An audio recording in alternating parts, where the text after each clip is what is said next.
to the insight and today how special it is that we have our very own founder, multi million dollar earner, the founder of our company. There's a lot to be said about that before we go live. So I think we can officially get started and go live, Amy, in 3, 2, 1. We are live. Hit that live button, baby. Awesome. It is officially 1:30. Welcome, everybody. We are live here on the inside. I'm going to be your host. I really thought of this idea of doing a conversation style of really getting deeper into the inside of whoever I have as hosts. I mean, whoever I have as guests. So that way, you guys can really understand the deeper. Well, the purpose is like everyone typically sees the tip of the iceberg, but they don't see like the underneath the water of all of everything that it took to get to where these individuals are today. And I think it's really important for everybody to be able to see that. Now, I want to make sure that the settings are correct. So far, right now, I see in the big screen Amy Cabrera. Um, am is it set up so that way the speaker is going to be on the screen? Because I put that as a check mark. Amy, is that Yes, on okay? live, we can see you currently, Uh-huh. and it should switch over to whomever the speaker is. If not, we can pin it. All right. Awesome. Thank you very much. Um, Let me go ahead and introduce our guest. Of course, you guys know who the guest is, but I have a personal um, background with this amazing individual, and there's a lot to be said about him. And when we first met him, I believe it was 2015 in a previous platform that had to do with travel between me and Nicole. And the first day that we met him, um, there was just this pool of sincerity, genuineness that we picked up from, especially Nicole. And I think Nicole and I both had a crush on him the moment that we first met him because of who he was as an individual, how he presented himself, how he commanded the room. And there's a lot to be said about that. And as we uh, you know, partook in the company that we were in, we got his attention. And this was somebody that had really high reputation of whatever he was doing. And I'm going to share a story with you quickly about that before I introduce him. And I think it really sets the tone about who he is as a person. And we didn't really know David McCovy like the way we know him now, of course. All we knew is of him. And in that time, we did a lot of travel parties. So we would bring people locally to get introduced to the presentation of who we are, right? And I remember bringing this individual, his name was Cliff. And during the presentation and the slide, there was a picture of course, David McCovy, the superstar. And it was crazy because it didn't take long for Cliff, our prospect at the time, to say, yo, David McCovey is doing this. I don't care what it is that we're doing. If he's involved, I'm in. Sign me up. That spoke volumes of like, whoa, we got thrown back, right? Like me and Nicole got thrown back, like, wow, that's the kind of pull that he is, that he has. And so like since then, like Nicole really just wanted to get to know him as a person. And throughout the time, this whole time, and you hear the story, if you ever hear about the story, me and Nicole, like we through faith and through his character, didn't matter what he did, we did exactly the same thing Cliff did. Whatever you're doing, Dave, we're with you. We're gonna roll with you, whatever you do. And there's something to be said about that. That's when I start talking about pinnacle leadership, that they've been proven. that they've reached this level of leadership to where they just have this undying loyalty from people who are willing to follow them wherever they go. Because, when you speak about leadership, there's a character in leadership that does tremendous stuff for the people, for people to want to follow them. And so that's something to recognize. And since then, um, David McCovy has been someone that me and Nicole has aimed to emulate in terms of leadership, character, integrity, characteristics. And so I just want to set that background. It's not me brown nosing. It's just actually just coming straight from my heart. And so I'm actually personally glad to have him here as a guest so we can have a conversation and you can kind of get to know him as a person. So welcome, Dave. How's it going? And first and foremost, I want to say, brother, uh, as a man crush, I love you. Always have.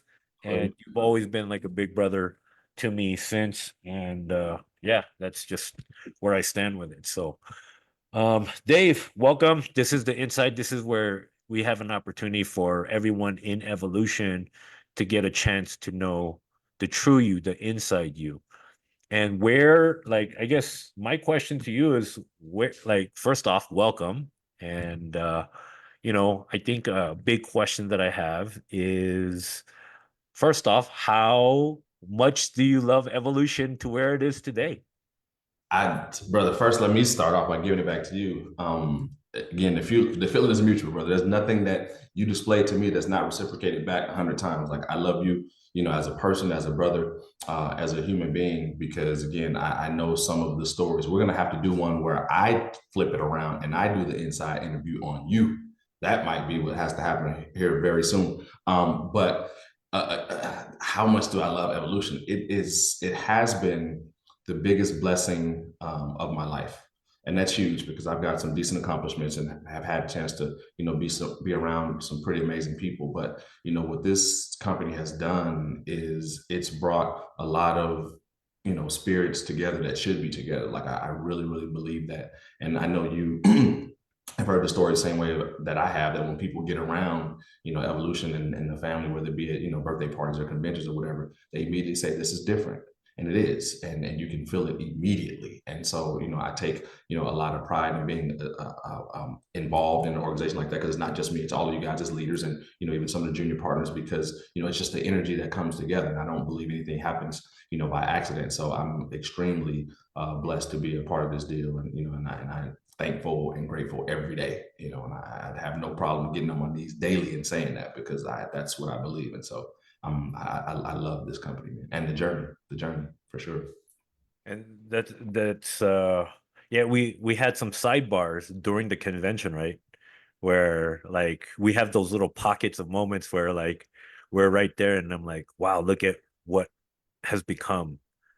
Like, look at the true blessing. And, even in our private conversations and phone calls, we talk about how blessed this company is, you know? One, And so thankfully, like, we hear this story about where it started on a napkin, right?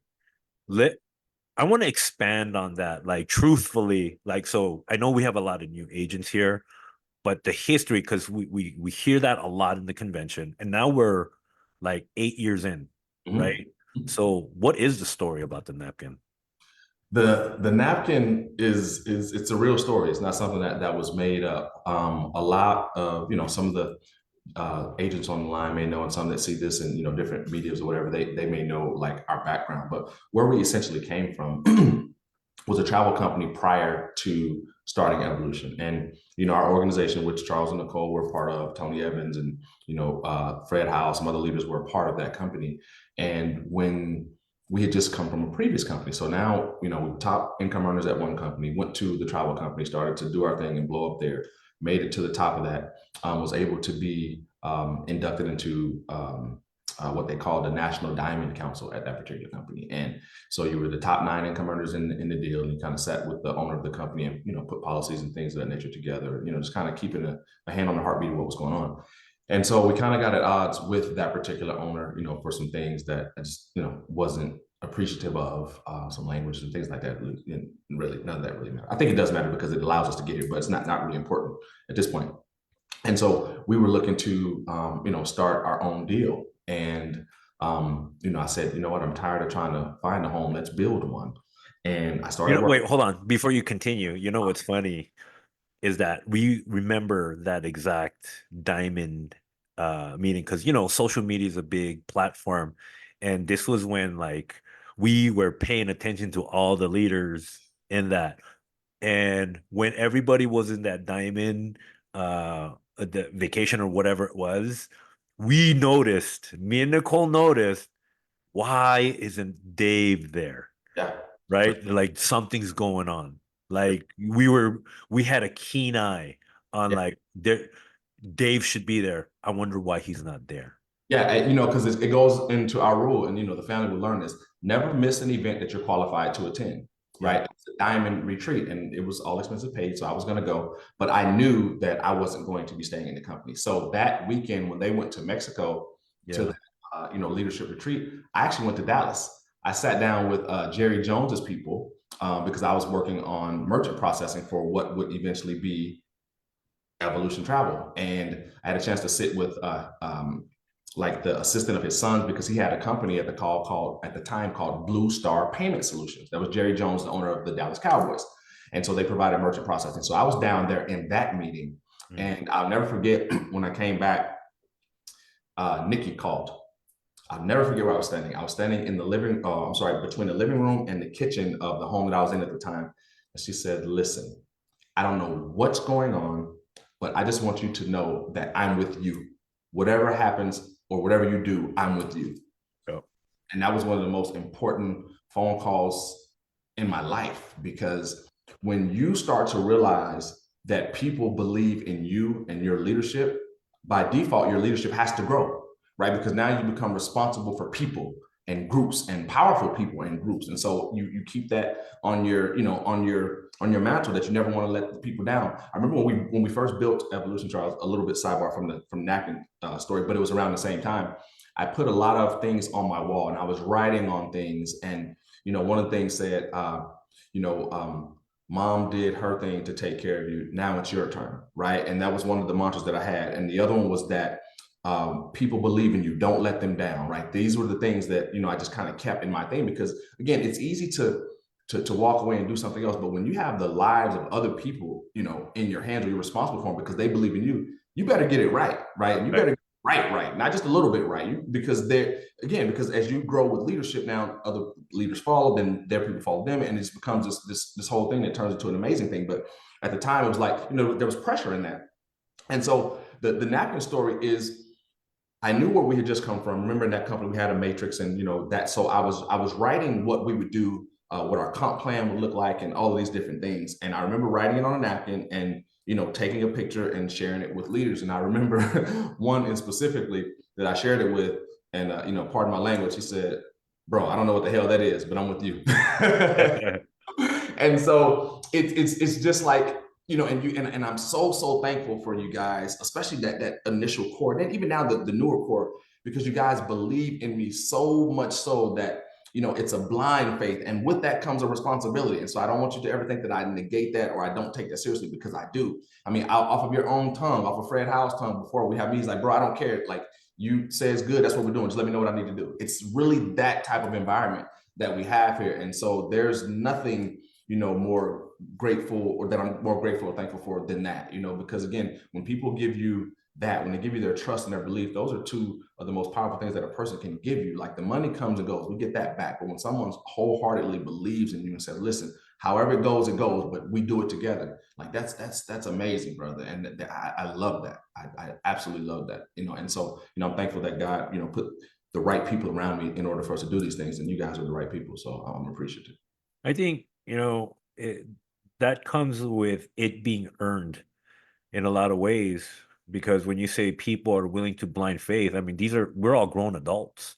100%. For us to, Intelligent individuals too, for sure. right, for us to just say, hey, we're going to ride with you, just no matter what it is that you do, that's a pinnacle level of leadership that you earn. It's not something like, oh, okay, yeah, he makes money and I'm just going to follow him. Like, that doesn't just come out of thin air, right? Like, it comes from a place of what you've done in the past and the history thereof, which like makes me circle back to that guy, that prospect that we had. There's a reputation way before evolution and even the previous company or whatever before that. So like where like there's clearly a philosophy that you carry, because ever since I've known you, like you've always kept your word. Um, you're a man of integrity, and sometimes it's not always the most popular decision to make, where the tide is going one direction. You always, for me, like you always have the best interest in mind of everybody, the company, yourself, and everybody thereof. And so, like, you always make what I see as the right choice, even though it may not be the popular choice, the right choice. So there comes a reputation that comes along with that. So, like, tell me more about like where you get that from. Like, what's your compass, you know, before even all of this, because that reputation was gained for people to follow you blindly. 100%. And you do the same thing, brother. It's a leadership model. Nothing's going to happen to you that doesn't happen to me first. Yeah.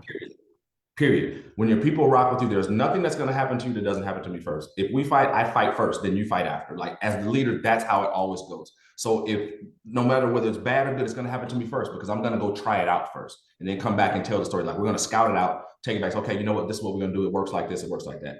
And I think a lot of that comes from, obviously from my mom. I mean, what was ingrained into me, like that's the thing. Like that's how, our core part of our blood family moves. And then I think a lot of it comes from always being a leader in group activities, right? I was All-American in football. And so again, when you get out there and say blood, sweat, and tears, like no one knows that other than if you're out there on that field. When you're out there in 3 days and you're out there in 117 degrees, like you have a bond with those people because everyone else is at home, watching TV and under the AC. You're out here figuring it out together. And so I think those are quality leadership things that you just learn from being in the fire. They say some are, born, but some leaders are made, right? Because you have to go through certain things and see how people react to that, and you find out what you're made of in that point. And as a leader, the Simon Sinek, leaders eat last. I mean, that's how it's supposed to go, because when people believe in you, man, I'm telling you, it gets me emotional, because when you have high level individuals, right? I mean, intelligent people that would be successful in any realm that they chose to go on, and they believe in you and say, listen, just lead us. That's big, brother. I mean, that's big. And so, I think that, some of those things I get obviously come from my mom, and then just, different trainings throughout throughout life, honestly. And then going through trials and tribulations too, right? Again, it's never always rosy. And that's a blessing too, right? Because I think that, if you've always had the silver spoon, or things that happen to you are always the right thing, how can you go back and coach someone who hasn't had the silver spoon? So, some of the things that we go through, that were hard, I think that those are good, right? Because it allows us to share perspective and teach people when they have to go through those same things. Right. So leadership during football, I get that. Is that kind of like the time when you started embracing, like, hey, I have leadership qualities before, or it was that around that time during high school, like, hey, I like leadership? Because I was talking to Chris Trujillo prior to you, like similar story. Like she loves competing in volleyball, right? And so she had this competitive side, and she found herself like finding her like liking that leadership role, Yeah. right? And so would you say is similar to you? Like, hey, you know what? I'm playing football. We're bonding together. There's a camaraderie here. We're in the fire together. Yep. But then also like people are looking to you, and now you got this weight on your shoulders, right? Like people are looking, like eyes are on you, dependent on you. And I'm going to take this on.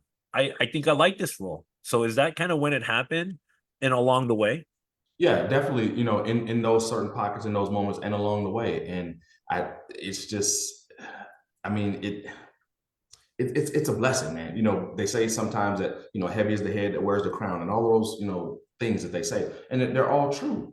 Yeah. But when you get a chance to realize that you're a leader, the responsibility goes through the roof, right? That's why we always, what do we tell our senior partners, junior partners? Never have a bad day in public, right? Because you don't know who's watching you. That's right. That's why it's important for us to have the understanding that, you know, what we say, you know, BS rolls up, praise rolls down, right? Because the people that look to you, you can't be laying the heavy stuff on them. They look to you to handle that. So you better figure it out. Even if you don't know, you go find someone to help you figure it out, but it doesn't go down. And so it's just a leadership thing. And then really truly embracing being, you know, in like you said, the fire, or in the fight with people who truly care. Like there's nothing bigger than that. You've heard me say this 100 times, and we share it because it's a great thing that Colin Powell said. He talked about leadership, and I know that, you know, there's some leaders on the line, and sometimes it's not always comfortable to answer the phone from a junior partner who may be having an issue. It doesn't matter whether it's business or personal, but you're supposed to really fall in love with that process, because Colin Powell says that when people stop bringing their problems to you, Yeah. it means that they no longer see fit for you to lead them. Right. So when I get a call at dark 30 or 2, 3, or 4 o'clock a.m., I take the call immediately, because that's my role in this relationship. And I relish that. Like, I want to be that person that people can depend on. You know what I mean? I'm not putting the phone on silent so I can talk to them in the morning. No, they're having an emergency right now. And so you do that. But again, people, they have to earn that position in your circle as well, right? It's just, you have to earn it to be there, but they have to earn it to be involved. And so, yeah, I think that that's one of those things. But yeah, sports is a huge thing of it, because again, unless you're playing tennis, you know, or something that's an individual sport, like you have to figure it out with the team, and you have to understand the personalities that are going to come to play, you know, in that type of environment. So it's a challenge, but it's a challenge that I'm up for, because this is the role that I want. Yeah. And shoot, you shine like a diamond, that's for sure. So yeah, I love, and some things that I'm curious about, because up until this point, like I feel like people will look at me and Nicole as an example of how to do this company. I've always looked to you like how to do this company. And in a lot of ways, I feel like our heartbeat is the same. Like I know how you want this company run. At least me and Nicole adopted that same exact philosophy. Let's run it exactly the way he wants it. So that way it keeps it in one beat, one sound. And so, you know, you've become our like beacon of who you want to emulate. Who's yours? Who's your like role models that you looked up to coming up? I think as you go and grow, those may change for you depending on when you reach certain levels. But for me, for probably as long as I can remember, it's been my uncle. Yeah. You know, he's a successful businessman and entrepreneur. He owns thousands of units of property, and he used to be a football player. So I'm born and raised to, you know, again, it's back there to be, you know, an absolute Raider lover, because he used to play for the Raiders. And this was back in the day when they weren't making the kind of money that they were making now. And I remember he did something, man, one time, and it changed my perspective on everything. We were in the very first company that we were in, and you know, we were in there rocking and rolling, doing our thing. But his assistant at the time was a friend of mine, and we were writing a proposal for her friend to be able to do like nightclub nights and have parties and do things, you know, just basically an event type, a promoter, if you will.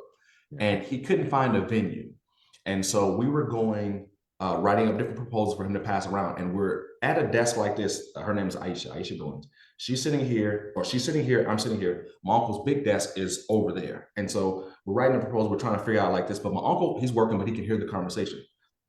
So we're talking about how big of a deal and how much of a problem it is to find him, you know, a building or a venue to do his parties out of.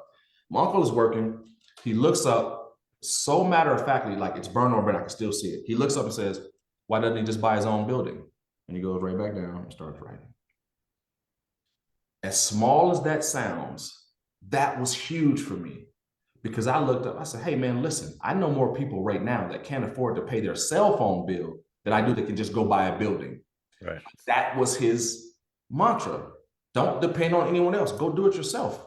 Like figure out how to do that. And you know, now we talk and we share that with, you know, with our leaders, again, because it's control your thing. Exactly. Why not you? And at that time in my life, it took me from here, brother, to here. Yeah. It stretched me further than I could ever be stretched because that was his normal. It was so matter of fact. And writing looks up, why doesn't he buy his own building? It goes back to writing. Like he didn't say anything abnormal, right? And that's the way that I move now. And so, he is, my mentor. And even when I need to just go get, just a different conversation, I go sit with him and, we have conversations about nothing sometimes. But again, it's just being in that environment. He used to be, well, still is the man, but, so big because the politicians would come in and talk to him. And I used to call it kissing the ring, right? They would all come in and ask for donations and ask for favors. And, like he was the Godfather or something. That's how they would do. And when they would leave, he would ask me, why did they just say that? Right? Because he believes if you listen long enough, you'll hear the angle that people are looking for, that they want. And so just a different perspective, right? Because when we don't come from those things, we don't get that type of perspective. And so just as far as like stretching me, he's done that so much, man, because again, I know where he came from. I know that, in the NFL, his last year, he made $75,000. Now he does business with Warren Buffett. So like, I get to see that. And so for me, it's always knowing that there's another level, and you and I both, we're blessed enough to have, front row seats like that with some of our leaders now, right? Where we see the growth and we see that they're not the same person that they were last year or 2 years ago. And you just sit front row and you get to watch it, so it's an amazing seat. So why don't you buy your own building? That was the catalyst, almost, I want to say. Yeah. Like that mentality and that philosophy right there, because from what I remember, you were so it might have carried over prior to, right? Because from what I understood from your superstar story was that you had your own music promotion, something in the nature of like that. Yes, Gemini Entertainment. Mm-hmm. Right. And then going into, then I guess that didn't pan out so well, and with a number of things that you were going into, and you were, for the most part, relatively young, right? Doing that. And like, you already had that entrepreneurial spirit. And then whatever happened, we might be able to explore that. But I know that they weren't working out and you got into a position where you were down and out. Like, okay, things aren't working out. My ass is broke. Absolutely. And you can't. And like, I remember you saying the words like, can't be broke and skeptical at the same time. They don't go together. You started entertaining network marketing. Yeah. Right? Yeah, for sure.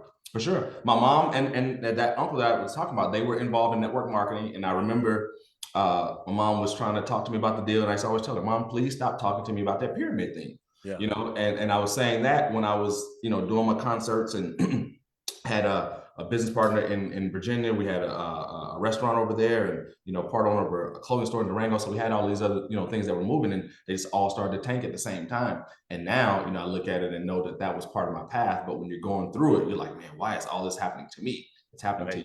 You can get over there. You're not supposed to be here. Right. And again, but we don't recognize that when we're in the fire. And so, yeah, that's how I got involved in network marketing, man. I did not want to be there. It was definitely by force, not choice. Yeah. And again, it's worked like it's worked, but that's how I got involved. I wasn't trying to be involved in one of those things. So that was a hard time in your life, right there in that moment. Okay, Mom, show me the thing that you're trying to, tell me about. I'll look at it now. And that was when you were receptive to it. And that's when network marketing opened up for you. Yeah, for sure. I always say that it found me. I didn't find it because trust me, I wasn't looking for it. So now, like, nothing about network marketing, right? No. Like, you've never brought a single person into your thing, whatever it was at the time. Tell me, let's explore that. Like, how do you go from like, no, all right, you know what? I'm going to give this network marketing. I remember you telling me, you know what? I want to see if this is even worth my time. For sure. And you talk to the guy who was the big hotshot at the time, or the owner. I don't remember. So maybe you can kind of highlight that to help make that decision to say, you know what, I'm gonna kill this thing. I'm gonna blow up with it. Sure. So when I had a chance to meet that gentleman, I was talking to my mom. I'll never forget. It was over 4th of July weekend, and so she set up a meeting for me to meet. Because once I knew that I had to do something, I talked to her. I said, "Okay, Mom, I'm going to do it." I said, "I love you to the moon and back. You know that, but I need to be connected with someone who's actually winning in the business. You're doing your thing, but it's social, and you don't have to make $1 trillion. Like I have to." And so again, that's one of the principles that we Take advice from people who are qualified to give it. 100%. Yeah. And so she connected me with the gentleman. I went to his office the following Monday, I believe, after the 4th of July, because it fell on a weekend that year.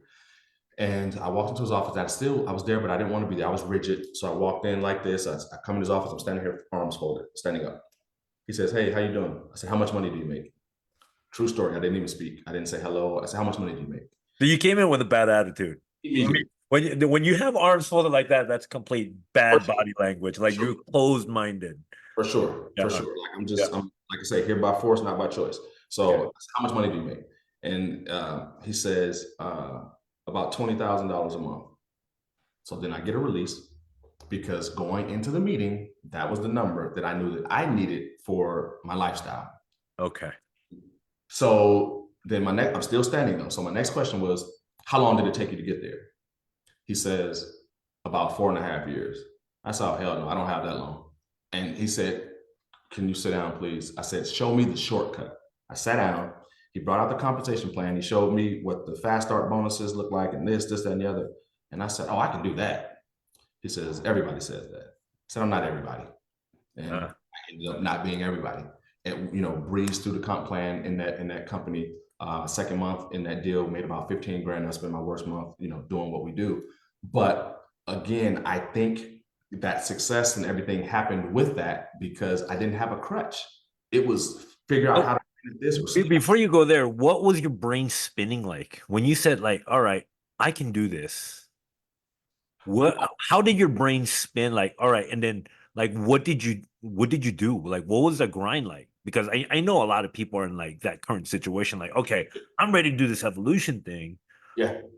But like going from making that decision to say, all right, putting it into action, No, for sure. It was a process, but I was excited when I saw it because it gave me hope. Yeah. Right. So I've got things that are moving around in my life that, aren't moving upwards, they're moving sideways or backwards. So this is something I can see, okay, this can work. Right. And then I always judge myself, no disrespect. I hope anyone doesn't take that way, but I judge what I can do by the people that I see doing it. And it's okay, this dude's doing it. He's not better than me. So if he's doing it, I can do it. Right. And so that was my thing. But I saw the comp plan and I was excited again.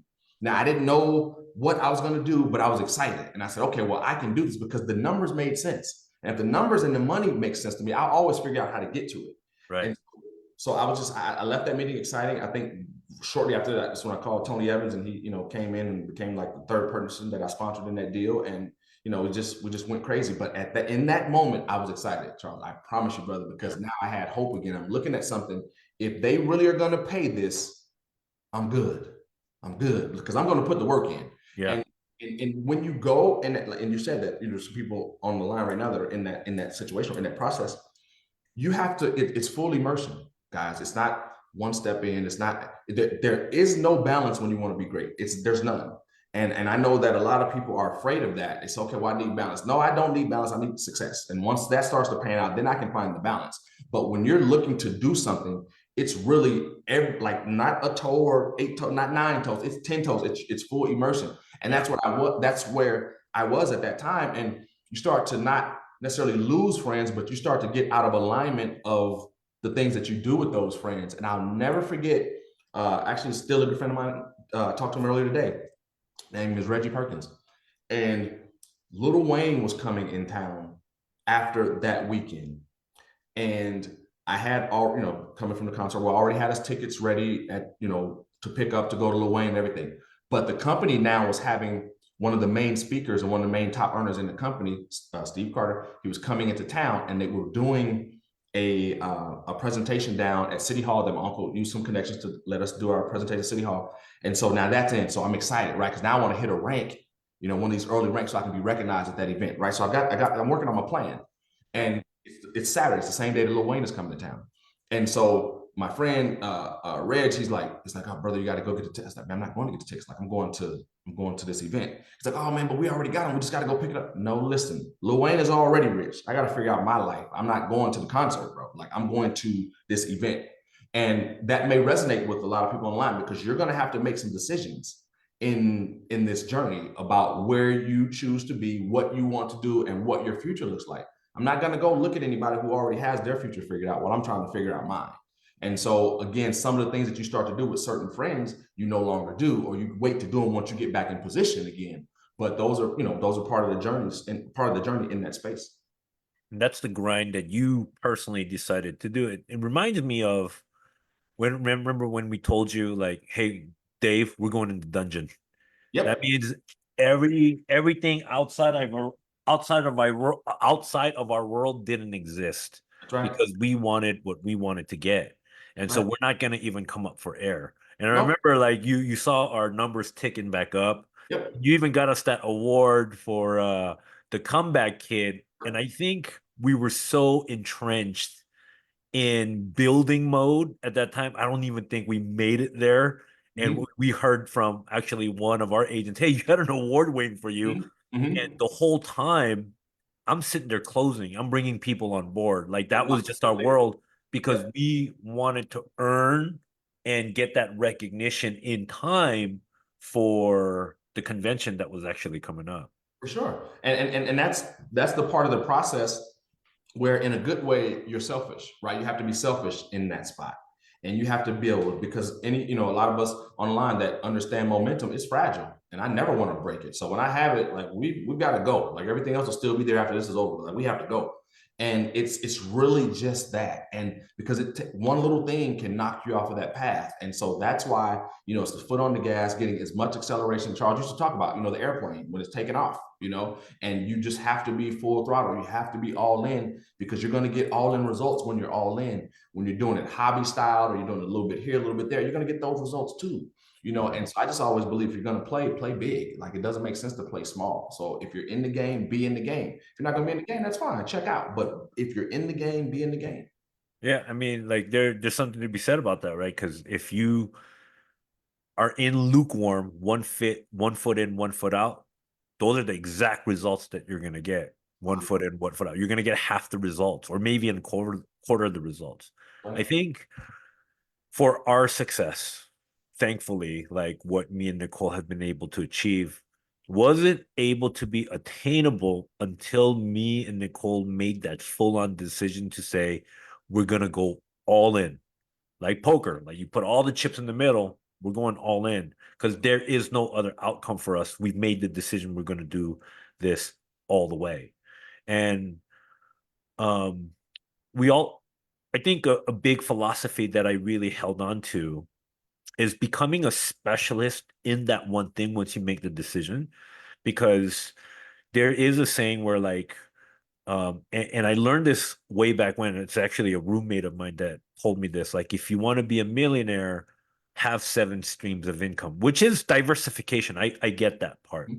But when people hear that too early in their lives, what they try to do is try to take on those 7 or 8 things all at once in the beginning, not focusing on that one thing that they can go all in on. And I'm going to use, let's say, Michael Jordan as a clear example. What is he known for? Basketball. He's all in this craft.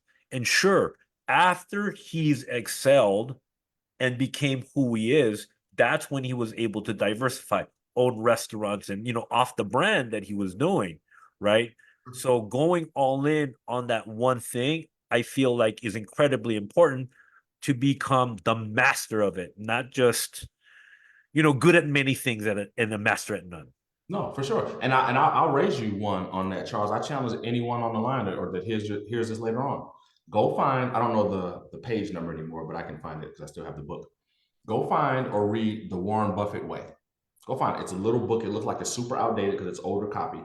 And in that book, Warren Buffett says, diversification is the tool for idiots. It says it right there in black and white. Diversification is the tool for idiots. And what he means by that is exactly what we're talking about. When you're really, really good or you really, really master one thing, why do you want to do anything else? And when you do, it's because you've mastered that and that is running on its own version of autopilot. And now you go do something else, but you do it in the same way that you did the other thing, right? It's the same reason why, use a basketball analogy. It's the same reason that Shaquille O'Neal was the most dominant big man that we've ever seen. He didn't go out there and try to shoot a bunch of 3-pointers. He took you in his zone, he backed you down in the paint, and he dunked on you. And he Stayed could in do it his over lane. and over again, and there was nothing that you could do about it because Right. he's good at that. That was his thing. You didn't catch him out there trying to shoot threes. It wasn't for what? Like, I can dominate right here. So I'm wasting time if I go dominate or try to do something over there. And so that's the thing. And it really is, it's a societal thing, man. It teaches diversification. That, like, why? Why? If I'm an absolute master in this space and I don't choose to continue to stay in this space, I'm disrespecting the gift. And Yeah. so, yeah, it's the 7 streams of income, and that's okay, you know. But what we have a training at one of our events at convention where Dan G talked about, okay, you want another stream of income, open another market. Doing what you're doing. Doing what you're doing. Right. Doing what you're doing. Open up another city, doing what you're doing, what you're a master at. And you know, you're firsthand example of, you know, how we run things around here. When people get to the right spot and they're doing the right things and they've got, you know, a couple extra dollars, we show them how to take those things and put it in other places and do something. But you have to get here first, you know, and that's the thing. And so a lot of people, they multitask, and that's okay. But trust me, you cannot multifocus. Cannot multifocus. Absolutely. Truth. Cannot do it. And so that's what happens is, you know, people, oh, well, you know, I'm gonna do this, or I'm gonna do this, or I'm gonna do that. Yeah, okay. And it works like it works. It ends the same every time. You know what that makes me think of, Dave? A pinball. Right? Because they're like ping, ping, ping, ping, ping, ping, ping. They're all over the place. And it even shows in their social media. Yeah. Right? They're trying travel agency, or they're doing travel agency 1 second, then they're selling purses the next. For sure. And but what they don't realize though, brother, is they'll never find or recruit a me or you with that type of mentality. That's right. They never will. Because when we come, we're coming with the masses. When I line up and say, okay, you know what? You're good enough for me to follow or partner with you. But guess what? When I do that, there's 20,000 more of us coming. Yeah. So that person has to always be on point, because we're never going to allow someone to lead us or our people when they're not ready. And if you're in something today, you're in something else tomorrow, you're in something else the day after that, then you revert back to the other one. Hold on, now I'm confused. What do you do again? Yep. Right. And so a real leader, or someone that has the ability to really lead, cannot follow that person, because they cannot risk their people being confused. Yep. And so, and I think that a lot of people don't get that. They say, okay, well, let me market this or let me market that. Yeah, but don't listen. I would rather have, you know, it's the old saying, you know, I'd rather have, you know, Mark Cuban, 10% of a watermelon than 100% of a grape. Let's grow this huge, ginormous thing, and let's all be a part of that. Like, I don't want to be all over the place. Like, that's too, that would give me anxiety. And the people outside looking in, they see that person having an identity crisis, actually. Like, they can't figure out who they are. Sure. They're 100%. in this journey, you 100%. know. There was one person who actually reminded me of that. They were actually part of Amy Cabrera's team, right? And this person was actually one of Amy Cabrera's leaders. And then, like, they broke off. This person broke off, and they decided to become like a different religion, right? And now they're promoting another company. And then from that point, now they're selling like health benefits. And then you just see this train wreck unfolding right before your eyes. And you actually see, like, people don't even respond to that person's posts or anything anymore. There's zero following, no nothing. Why would you? I think when you're in a piece of leadership or a place of leadership, there's supposed to be a high level of consciously conscious. So much so, I mean, I don't, you know, you guys that really know me, like, I don't do a lot of social media. I have it just because we have this business. I believe that I have an amazing life and I don't have to show the world. Like, I just keep it with my people, right? But there's certain times where, you know, you kind of do get on social or do whatever. I'm so consciously conscious that even if I see something that someone is doing is amazing, I may praise them privately or even shoot a text message. I don't even like or comment on the post, because I don't want my people that follow me to see that. Or, you know what I mean? Because again, I don't like to encourage other things. Like, I believe, let's stay dialed in right here. And it's no disrespect for the people that are doing that. Like, I support those, because I'm a true entrepreneur, not a fake one, I'm a true. So I support those things. But it's certain things that I don't do publicly, because I know that if I sign off or give my approval or something, I got 20,000 people that might look now, right? And that's not really the message. So at leadership, there's a consciously conscious thing that you have to have. And, you know, it's just, you just learn it over time, right? Because again, if I, click or like on that, that might be something that has nothing to do with what we're doing, and I, supporting that person. But now I've got one of our people say, hey, you know what, that might be cool too. No, that's not cool too. Do this, and then once you're ready, I'll show you some other things. But you have to get the main thing first. You know what I was thinking about? Everything that we're talking about, going to, why don't you buy your own building? I'm really curious, what was the thing that previous owner said that pissed you off? That you're like, you know what? I'm done. I'm done with this. I'm now gonna follow my own thing. And now we're gonna like circle back to the official napkin story, right? Yeah. Because you said something like, he just said something that pissed you off. Like, nah, I ain't good with this. And you guys know this firsthand. When we put a committee together and I said, okay, you guys are in charge of moving this deal forward. Okay. You know how we do everything. We do everything as a democracy. And sometimes it's not necessarily the way that I would have done it, but the group as a whole says it should look like this. So that's how it looks. And so in that particular company, I'll never forget, it was right before convention. We had the convention in Atlanta, and that particular owner was not going to be at the event. Come to find out, he was at another company's event trying to sell them something, a piece of our thing or whatever. But it was some new policies that he wanted to put in place. So he said, hey, we want you guys to talk through these and vote on them. I guess he automatically assumed that we would vote the way that he wanted to vote. And they didn't make sense for us as leaders in our organization, because the what he wanted to vote on was that, and you guys can vibe with this because you guys are agents in a high level network marketing company, but he wanted to claw back commissions for people that didn't stay in the deal 90 days.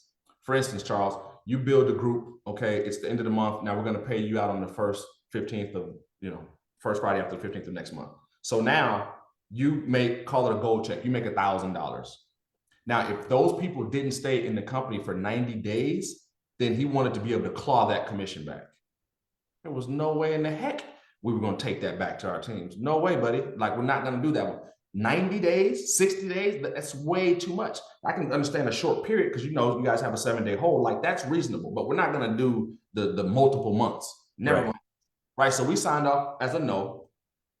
And in that company, we would have what we call those diamond calls. And so they would happen once a month. It was like the first Tuesday or something or whatever. So this call happened to happen after we voted it down, and then the convention passed. And now, mind you, we stayed up because he had some representatives in the room. We stayed up until like 4 o'clock in the morning going over this for about 5 hours, knowing that we have to be on stage in 4 hours. So like, we're red eye McFry and all of that coming up out of there.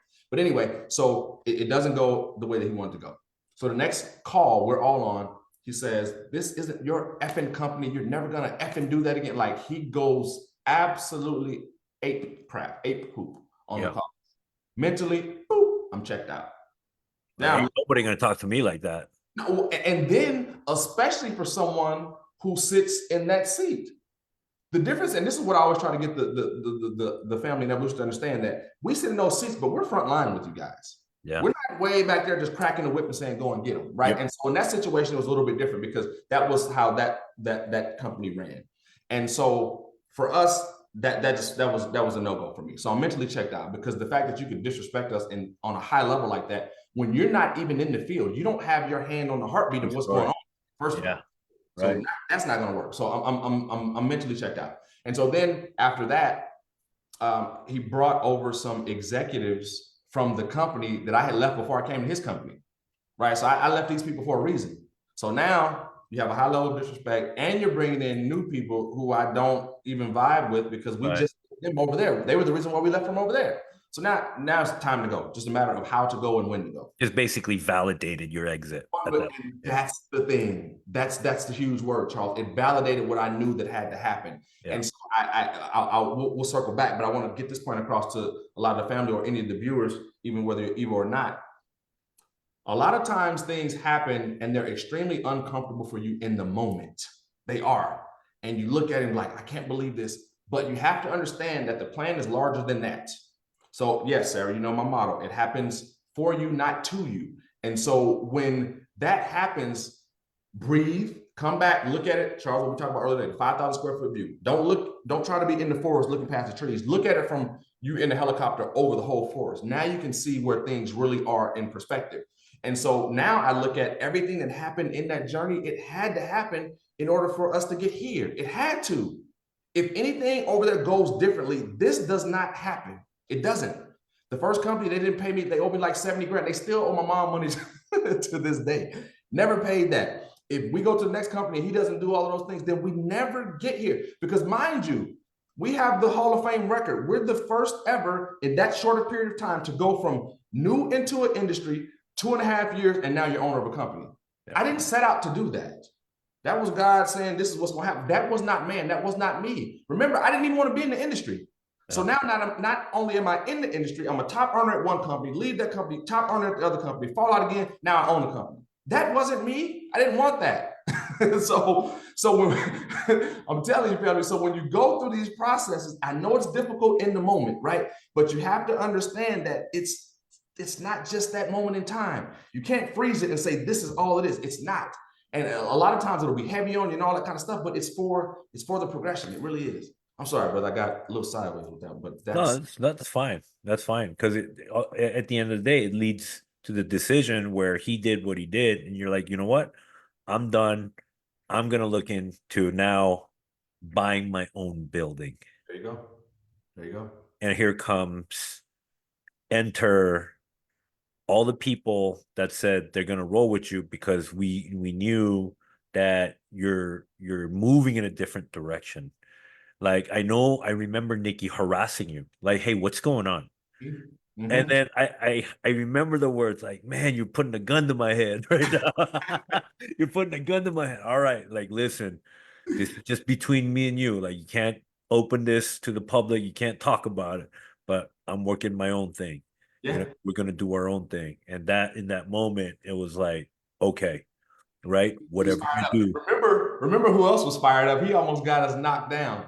I know he's probably on here. Travel Buddy. Remember, we were doing the NDA meetings because we were trying to keep it as low key as possible. So we were doing it, and Travel Buddy jumped the gun and started sending out emails. And he sent it out to emails to the people that were still in that other company. Do you remember that? Oh boy.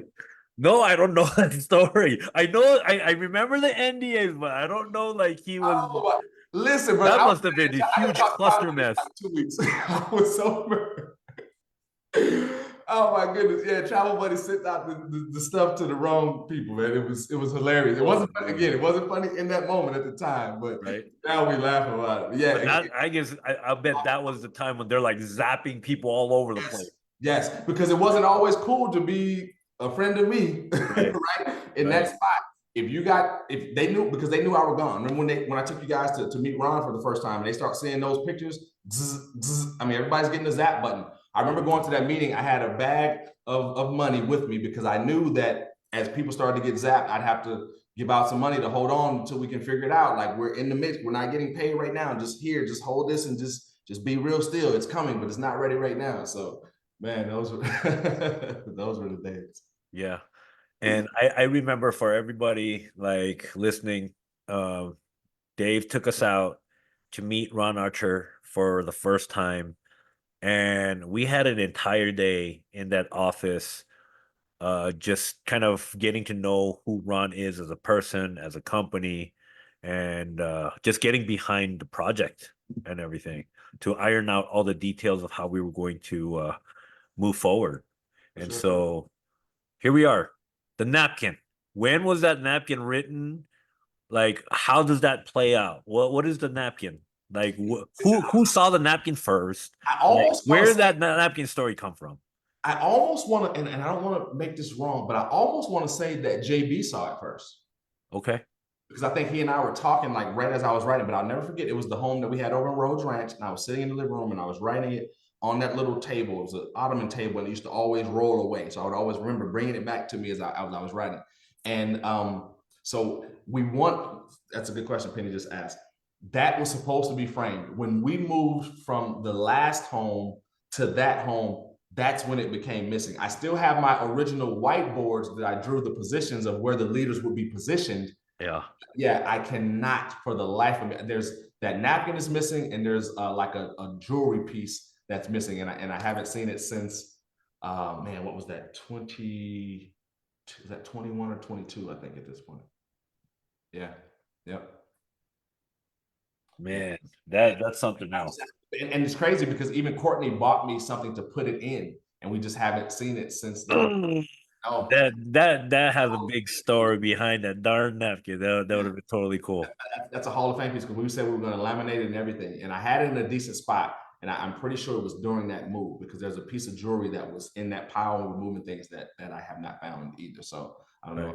if the people that did the moving, just probably threw all the stuff in the bag to get out of there with it or whatnot. But yeah, it's definitely not there. I still have the original whiteboard though that has my name and then has all you guys in positions when we structure it. I still have that one.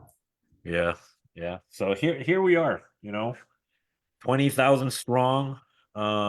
We're I know we had conversations and now we're opening up international markets. And there's something that you highlighted that this is a platform. I mean, like what it's done for a lot of people, but I'm grateful and I'm super blessed to see and like you have front row seats to a lot of people who have become six-figure income earners 100%. through this platform. What a blessing, right? To Absolutely. see like lives change when we talk about like all the characters that have now become part of FC who can, be inducted, the people that you have the eye on. You see these people's lives, seemingly coming from very humble and modest, backgrounds, Yes. broken even, Yes. right? Like struggling. Yes. And, you touched on a very heavy story when you were talking about Nick. We come from that too. Like we weren't beyond ourselves to stand in the welfare line because we had to Right. make sure that the kids That's were right. fed and everything. And that's, a lot of ways, a lot of situations that everyone can relate with. Like single mom Sarah Rogers, being homeless Amy Cabrera, being told no, you can't be on maternity leave Christina Bertels. Like these stories just continue over, and a lot of people can really familiarize and connect with that story. And now what you had mentioned, we're now transcending not just in the US, but now, we've broken into Mexico, and Mexico has now become tremendously strong. And you had mentioned something about that. Like you feel that overall where this company is going, it's going to be an international powerhouse too. 100%. 36 to 48 months is what I say. That internationally will be larger than we are domestically. Three to 4 years, I believe 4 years max will be larger, especially with the opening in UK. That actually may expedite that, right? But at the pace that I see us now, for sure. I mean, because you have leaders that are absolutely truly in the mud with their groups and growing and going absolutely crazy. I mean, look at what Chris and Paz and Stephanie, like the leaders over there, and I know I'm going to miss some names, but that are going absolutely crazy over there in the Mexico market. It's just, I mean, you look at it and I love to see it because they stepped out on faith and say, hey, listen, let me take a shot at this thing, and now they have something that's larger. I said this. I remember the first time I said it. Chris looked at me like I probably shouldn't say it, but we legitimate have leaders in our company that are making more than the president in Mexico. They're in Mexico. Yeah, that's big, right? Because they had the belief to say, hey, let me try this thing, right? Because one thing that I always like to note, brother, is whatever the family is doing right now, you can go back to that, right? So think about running this business with having that golden parachute. And I don't care what you can be a secretary, you can be an executive assistant, you can be whatever, you can work at Walmart, it doesn't matter. You can work at 7-Eleven, who cares? It doesn't matter.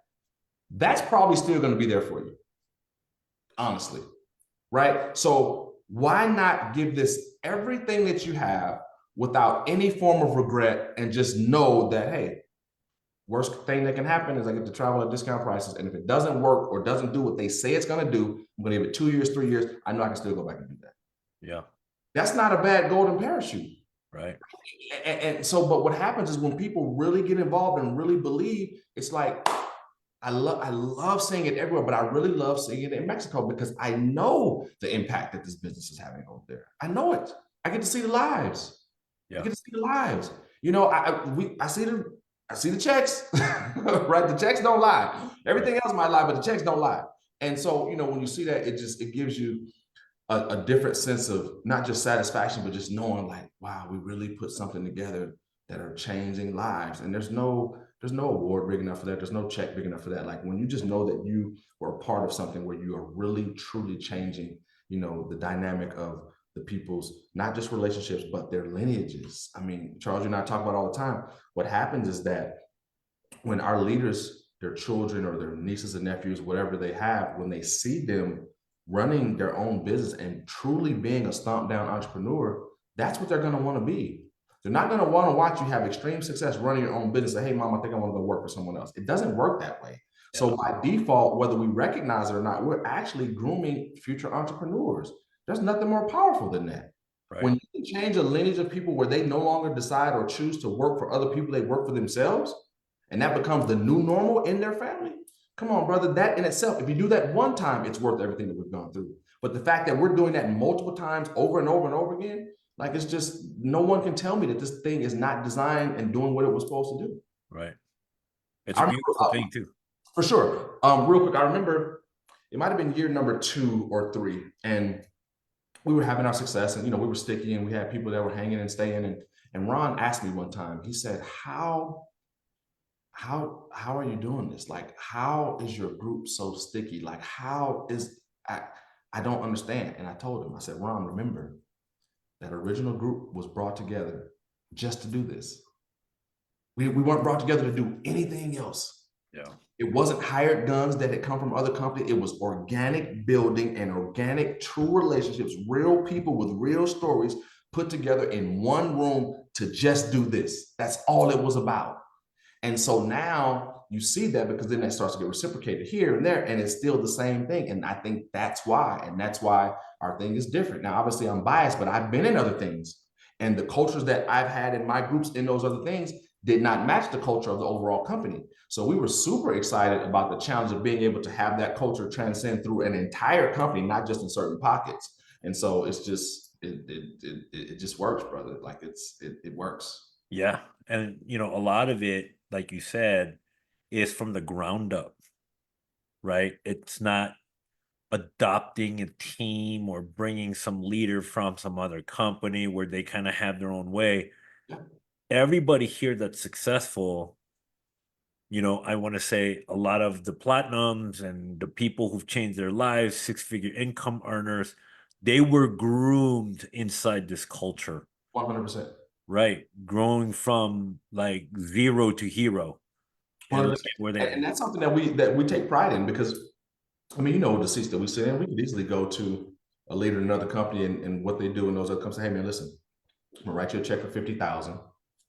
Come on, bring your group over here and start running, and then we'll figure out how to claw that back later or whatever. We've never done that. We might, I don't want to say for sure because I don't know for sure, but we might be, if not the only, one of the few companies that have not done that. We haven't done it. So when I look at you guys and I say earned, not given, you guys know it's true. You know what it is. A lot of other companies, they do, and they prorate the rings. Once you get to a certain level, they take that, prorate that over a certain amount of time and give you the ring. No, nobody, not here. Again, our motto, if you allow someone to give something to you, you allow them to take that something. You guys earn everything that you get over here, right? So when you wear that ring and it says $1 million earner, guess what? You earned $1 million residually. It's not a proration. I didn't say, okay, well, he makes this on average, so, in a few years, no, when those diamonds spill out, you've already got that. And so that there's pride in wearing that. And then the fact that we don't give those rings away for anything other than residual money, it's to be respected. That's a Super Bowl ring. When you wear that, brother, listen to me. When you wear that $1 million ring around, I don't care in what room you step in, you just became an elite in that room. Which, by the way, generally, so imagine making it in a passive residual situation. That's not unheard of, but that's highly improbable for most people, right? Yeah. And so when you wear that proudly. When our ladies walk around with those little fingers with that big old, concoction on there, a Green Lantern ring is just big as a helmet for their head. Yes, you earn that. Yep. You earn that, and no matter what happens, that's in stone. Nobody can ever take that from you. That accomplishment, you did that. Yeah. And so that, those things that, may seem minor things to some people, they're just big deals, because we know that those were earned. They were not given, they were earned. Yeah. And I think there's a lot to be said about the recognition, the way you've curated the conventions, and really, providing a spotlight where we're celebrated, not tolerated. And I think that's so huge because a lot of the people that I learned along the way, they never get their name heard at all. They've been working for a lot of these companies damn near 20 plus years, never got even a pat on the back saying, hey, we just want to appreciate you for the job well done that you've done. And they don't ever get their name heard. And over here, I get so much dichotomy and difference of just how much they're truly appreciated by even recognizing them for even their first booking, all the way for every tier that goes along the way from executive to bronze to silver. And that was a catalyst for actually Chris Trujillo when I did a team meeting and I just gave a huge congratulations to Chris Trujillo, and in her mind, like, wow, this guy over here just called my name. And Mhm. the rest is history, obviously, like, because look what just small recognition can do for a person, For right? sure. It's the old saying, brother. Babies cry for it, grown people die for it. Recognition, affection, attention, right? It's all of those things. You want to know that your work actually mattered, or that what's something that you did got noticed. We say it all the time. You and I, when we're on stage giving away the awards, most people have not been clapped for since they walked across the stage when they got their diploma. True story. True story. Because in the corporate world, they figure that your recognition is that they paid you and didn't fire you. That's all that you should be happy with that, right? They send you on your way, and that's just not our thing here. Because again, you're growing a business. Uh-oh. Charles, No, you're good, brother. I'm okay. listening. I'm listening. Sorry, I thought you were trying to talk to me. No, and so again, we don't want people to be recognized as just a number, because it's not that. Like, you're a person, like you have a real story here. You chose this thing for a reason, and it's usually for something that you want to do, or you want to better your situation, or you better the situation of your family. That's huge. So why is that not rewarded? Why is that not acknowledged, right? And we know that in this space, certain things, the business model that we have is very easy. We only do two things: we get business partners and we get business customers, we get clients, right? But the actual process that you have to go through in order to be successful in those things takes you through the emotional roller coaster that you must go through. So that is to be commended and rewarded. And so we do that here. It's not, to us, it's second nature. I remember a couple years ago, they were saying, hey, maybe we should cut some time down for convention. Okay, well, cut it out of something else. You're not cutting it out of recognition. That's Yeah. might get longer, as a matter of fact. Go find it somewhere else to cut the time from. I'm not going to do it here, right? And so I'm just real big on that, because as a former builder, I understand how important those things are, because you're going to get a chance to get, and it validates the work that the people are doing, right? So we know that our business is 90+% women. So when we have the women that are dialed into our culture, and these webinars and these trainings and things like that we do, now you get a chance to go back and look at your family and say, listen, this is why mom worked so hard. This is why dad had to do dinner last night, because I couldn't, because I was building this. So it shows their people that believe in them to believe in this, why they should continue to do so, right? I'm not we're not online playing around. We're actually working and crafting something that can be handed down, that can bless other people. So this is why I do it, and it helps with that tremendously. So again, it's working like it's supposed to, brother. That reminds me of Emily Jimenez's daughter. I don't know if you know the story, but Bernadette, like, she's With the like, Louis I want bag. to inherit your business. Like, Oh, yeah, she is so like akin to her mom and how Emily works, and she sees like what she's doing with her travel business. Like, I want to be a travel agent, right? mhm, I want to do what you do.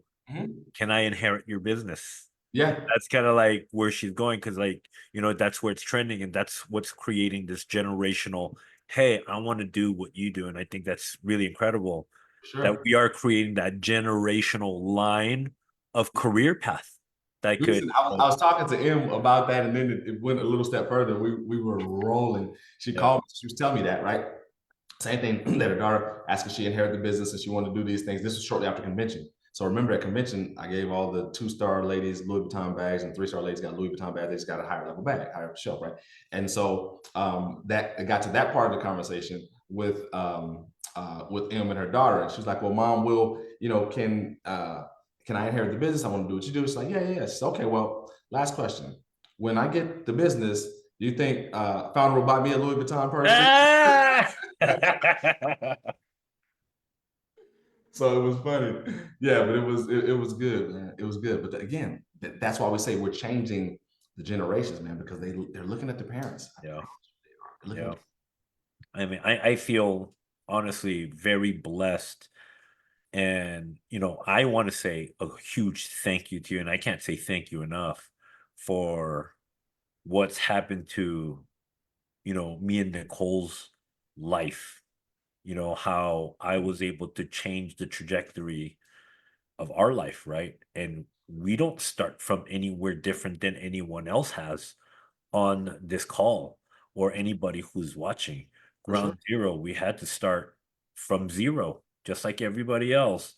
And to be able to like change not only our lives, but, and I say this so much, like in what we do, because in the corporate world we're always jockeying for position and we're always jockeying to get that raise, so we're versus the other guy that we're Yes. competing with to get that spot, where in this platform, in what we do, the nature of it is a whole dynamic change 180.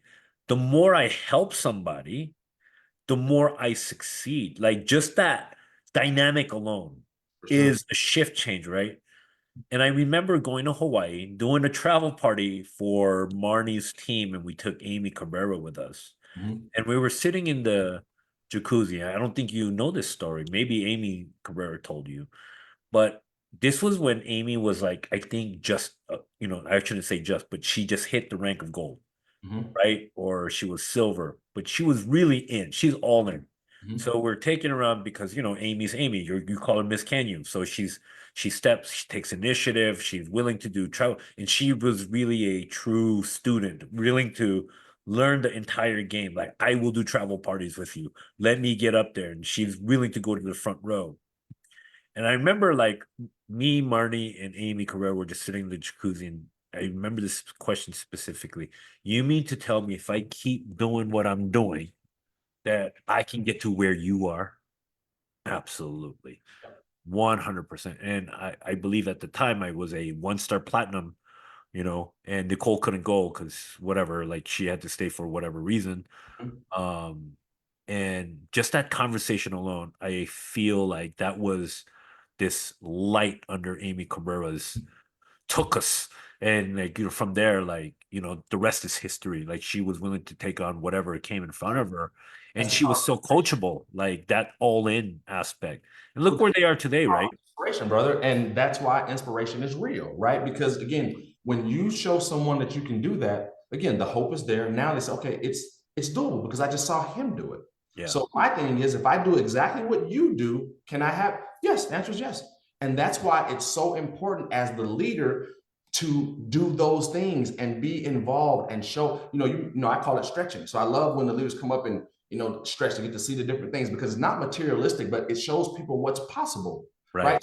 So Sarah calls the other day because we're doing the event in the St. Louis with Val, and her first question was, "Are you traveling traditional to Val's event?" I said, "Okay, well let's stop here and let's go ahead and go to the second question, which is what you really want to ask me. Can you get on the private plane with me?" Of course. Get out the middleman. Don't side question it. Don't be sneak Yeah. questioning. Just Yeah, ask let's straight get up. to that. Let's cut out the top one. Let's go right to the main one because that's what this conversation is about. That's where it's really going. Right. And so, but it's those things, which is why, again, I get an amazing message today for Fun Size. Christina Bertel's call, or she texts, she's like, founder, she talks about, that she's got a yacht on her dream board. Now, guess what? Because we're doing the yacht party, she gets to go see one and be around one. Right. And so those things happen for people for it to go into their life. That's why I always say, why not you? Why, when you go to the store, can you not just purchase whatever you want? You don't have to look at the tab if you don't have to figure out the budget, right? And so a lot of times, I don't mean for them to sound like materialistic things, but these are ways that you keep score along your journey. Yeah. And that's why, Amy, want to do some videos here? Okay, I'm not at the big house. Go ahead. I'll let you in remote. You go in and do your thing, right? Enjoy these things. I want you to see yourself in these things. I told on stage a story about before I bought my first Ferrari, I was able to, every day I went to go visit the Ferrari like it was a person. Right, I would go to the Ferrari store, and I would sit in it, and I would smell the leather. I could picture myself how I was going to look when I was driving it. I manifested all of these things because I had to see it here before it came out here. So you do the same thing. So when the leaders see that, that's why Amy can ask you, okay, so if I do exactly what you do, I can have what you have. That's why it's so important. The speed of the leaders, the speed of the team. When the leaders do certain things and they behave in a certain way, that's the model that the junior partners will follow. You and I talked earlier today.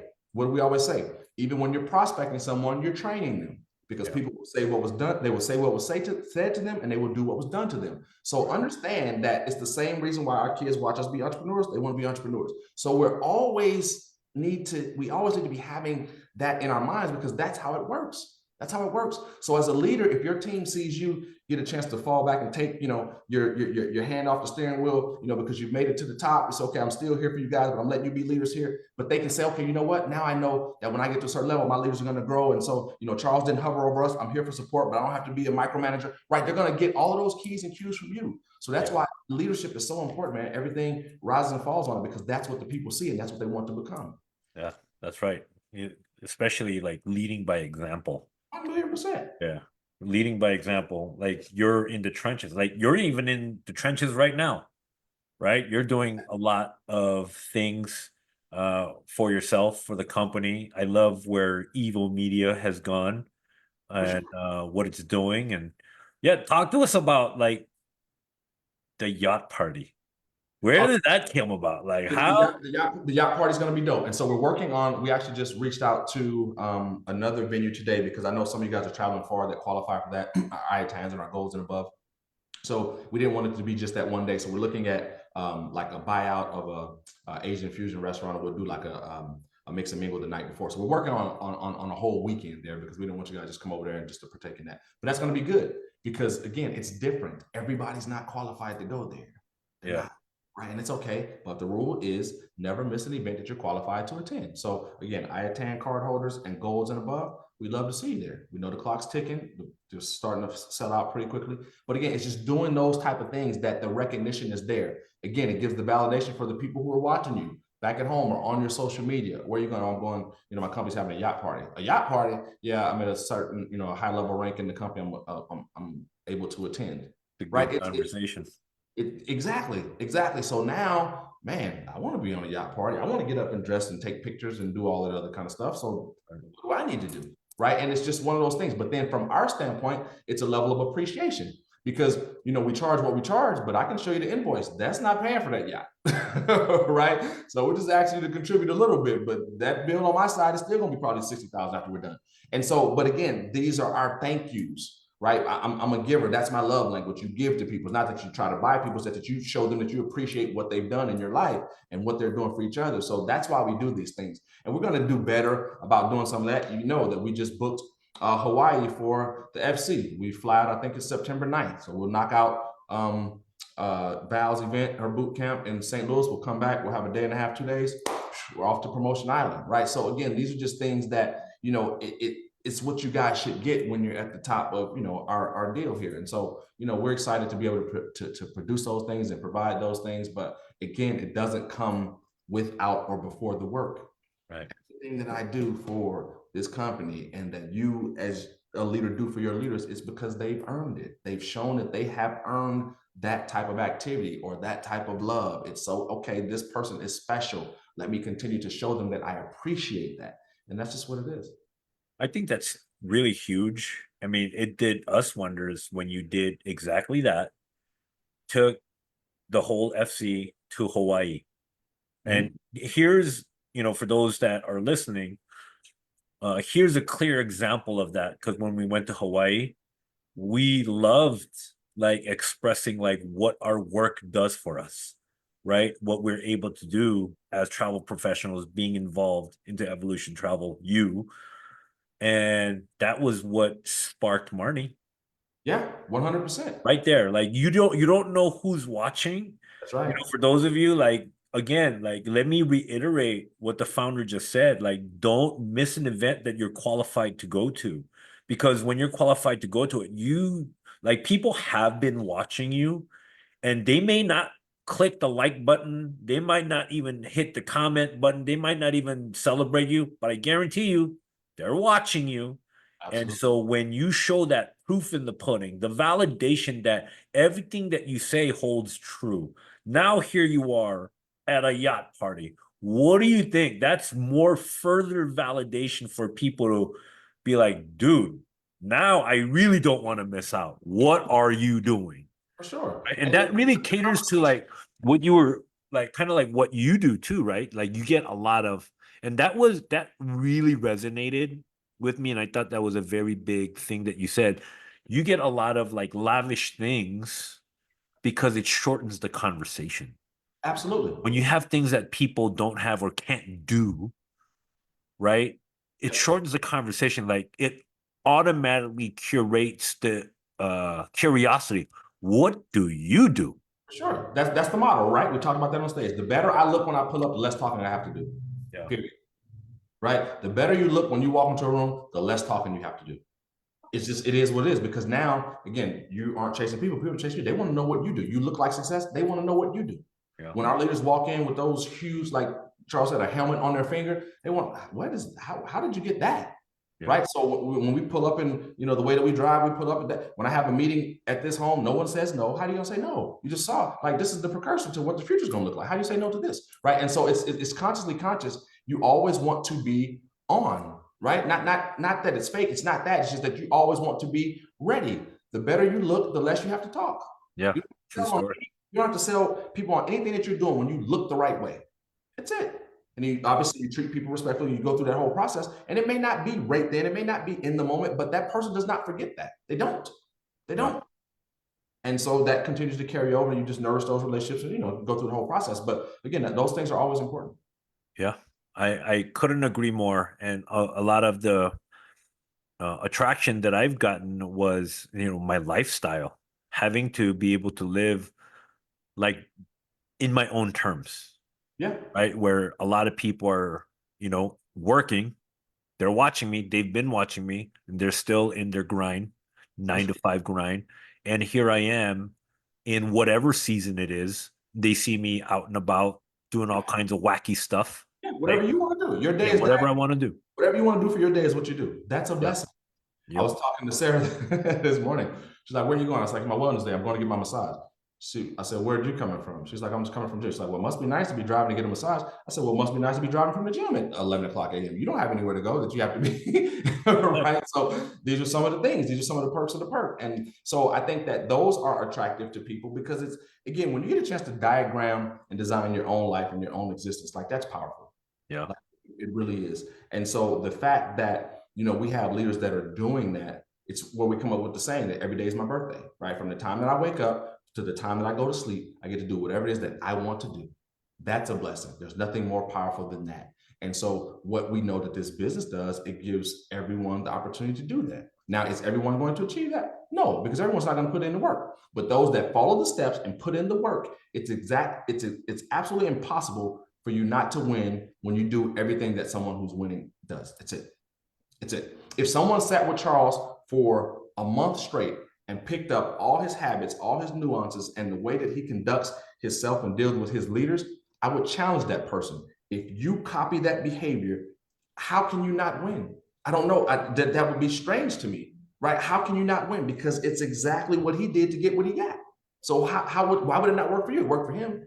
And so, I think that a lot of our leaders are taking on those mantras, and that's why they want to, be a part of the phone calls, or they want to stay dialed in with things that we're doing, because they know that it works. The evidence is right there. And so that's what's attractive, because things can be duplicated. I love it. Absolutely. Absolutely. Yeah. I mean, I couldn't ask for a better like situation, like to where I am, where we are, where my son is. Like it's just truly incredible.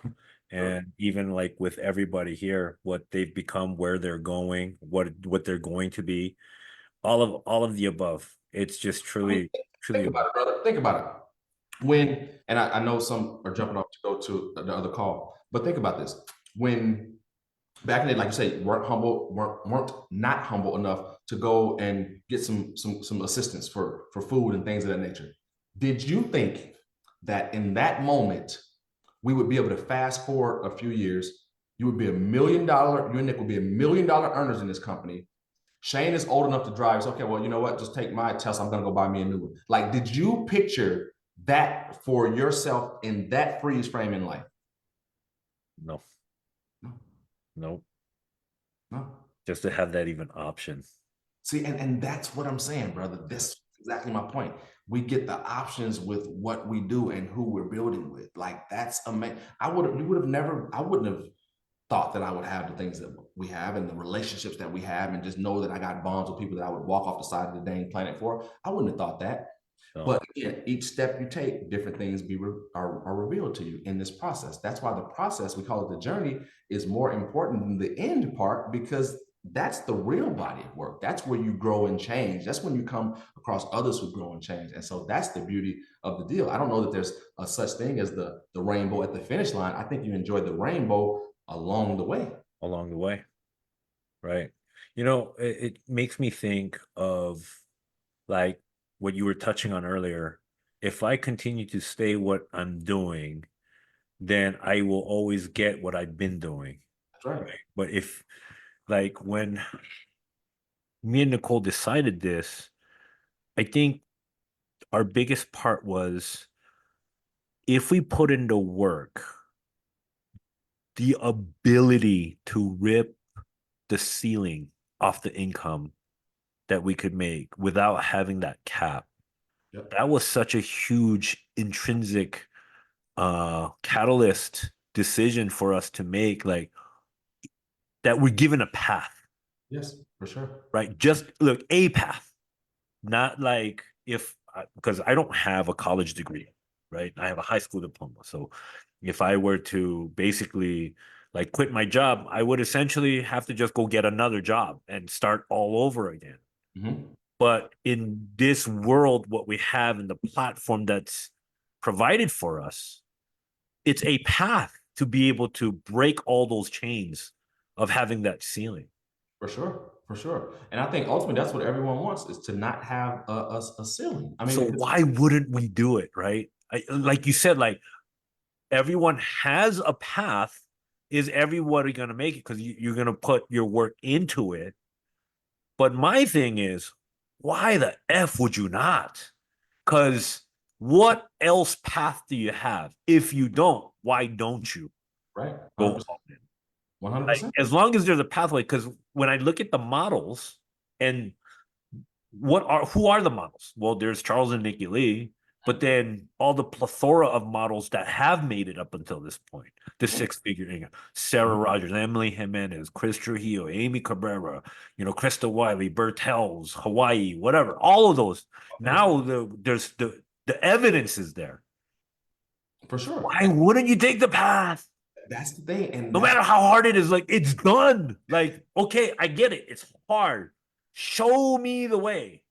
I'll do the work. Like, I've always said this, like, okay, Dave and I, we got into this forest. We have the machete. We chopped. So we pioneered. Mm-hmm. But what we left behind us is a trail. Absolutely. So now there's tour guides that walk you through that trail. But when you go on this walk, you still have to take the walk. You still gotta walk. Yeah. You might get blisters because you've never walked that far, but at least the path is there. You don't have to like be a bouncing ball all over the place trying to figure it out. Just walk. Do what everybody's done before you. Yeah. But that's why it's so important, brother, to be, around the right people. Like, that's the key. That's right. the key. A lot of us still have toes and feet and legs and arms and elbows in different lives, and that's the toughest part, right? I challenge you for the immersion. When you immerse yourself, it happens like it's supposed to. But a lot of us are staying connected to different things that don't want that for us. Like, I'm not going to allow anyone to dictate that. That's why I love spending time with the leaders. I love having them in my space, because I know that I can stretch them so far that people won't be able to bring them back.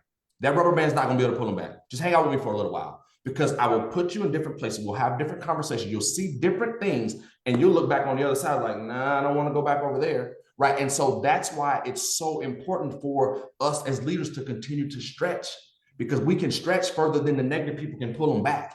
right? That's powerful, brother. That's powerful. So when we come up here and we sit out, I don't want to get, because I know it's going out to the world, so I don't want to get too personal, but we go sit out there and it's beautiful out there. Yeah. And we get a chance to have a conversation about where we came from. When I see my mother come to this new home and stand out on the balcony and shed a tear and say, not bad, from a little chocolate boy from 89106.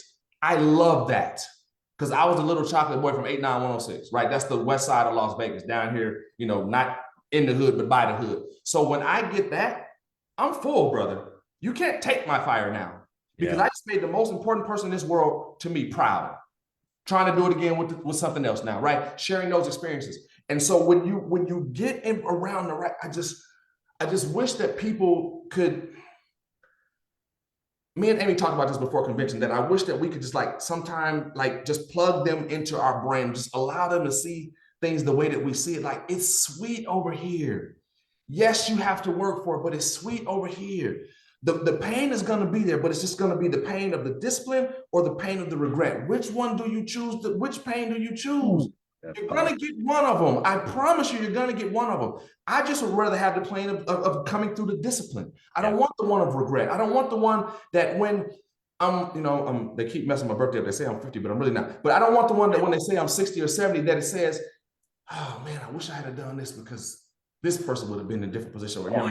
Mom's a little bit older now, so she needs, she needs some full-time care. Damn it, I wish I would have followed through with that thing, because now I work for this stupid company, not gonna give me the time off. They're not gonna give me a loan, so I get to carry the mom leave. I don't have to worry about any of that, because I've already gone through the pain of the discipline. So the regret pain won't be there. They got to figure out another pain for me later on, because it won't be the one from regret. And we all are people. We all want the same things out of life. It's just a matter of which path are you going to choose, because yes, it's difficult, because people are going to hang up. They're going to quit. They're going to do the whole thing. I'm just glad that, God did what he did for me and allowed me. Because if you think about it, Charles, and I love all of my leaders, but I'm the only one that has never had the opportunity to take my hand off the wheel. I've never been able to not be present, ever. No. When my leaders have gone through their ups and downs and they've done their things, he's made me so that, okay, you keep your hands on the wheel. One day you'll be able to take my, but not, this isn't today.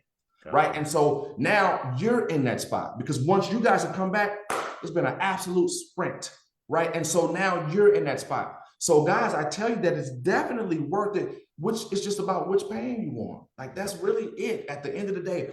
I don't want to have a ceiling on me. That's why one of, my favorite, somebody asked me about today, my story about my mom, when, she had recently gotten a raise when she worked for a school district. I'll be quick. I know we're getting late, but it was the numbers for me. Mom worked at Clark County School District, got paid every other Wednesday, right? Most kids want to go to McDonald's. I didn't. I wanted to go to Godfather's Pizza. That was my place. It was, if you're in Vegas, it was right on Las Vegas Boulevard and Lake Mead, right behind the Pet Boys, right there. And her and my Aunt Donna, I heard them previously talking about the raise that mom got, so I knew how much money my mom made. And I'll never forget, it's Wednesday. We go to the pizza place and I'm looking at the board. I think I was 9 years old. I'm looking at the board and I said, dang, I'm looking at the prices. I said, Mom had to work half the day in order to pay for this meal. Wow. At that point, I could never be employed. Yeah. They were never going to be able to tell me that my time was worth so little financially. No disrespect to Mom, she did an amazing job. I love you, Mom. If you don't, you have to do what you have to do. Right, until you can do what you want to do. Right, that's the line. You got to do what you got to do until you can do what you want to do. At that point, it was over for me. I was not employable. My mom worked hard. She oftentimes trained the people who end up getting the promotion. But I'm looking at this board, and for her salary for the day, half of that was about to be spent on this meal. Was not going to be able to subscribe to that way of thinking. I was mentally off of that. Right. No disrespect for those that have jobs. It's just that I saw something different. And I knew that they would never pay me what I was worth. I have to do that. I have to decide what my ceiling is or isn't. I don't believe that I should have one.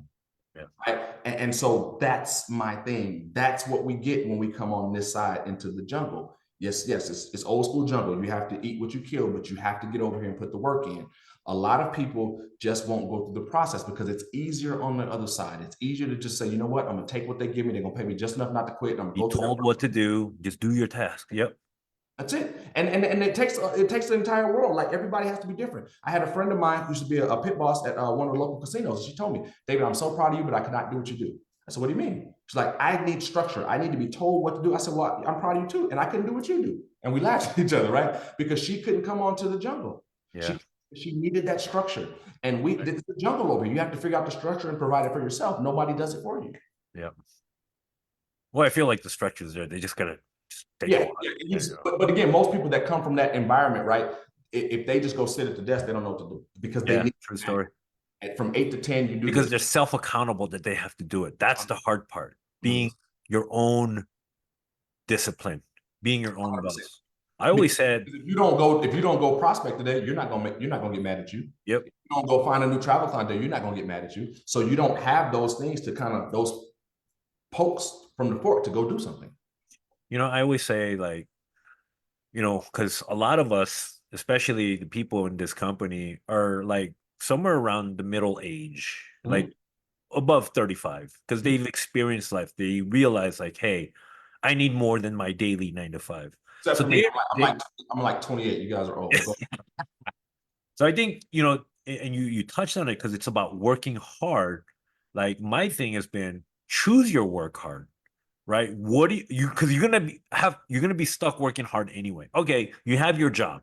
You're working hard because you have to get dressed, you have to go to work, and you're putting in your 8, 9, 10 hours a day. That's a work hard.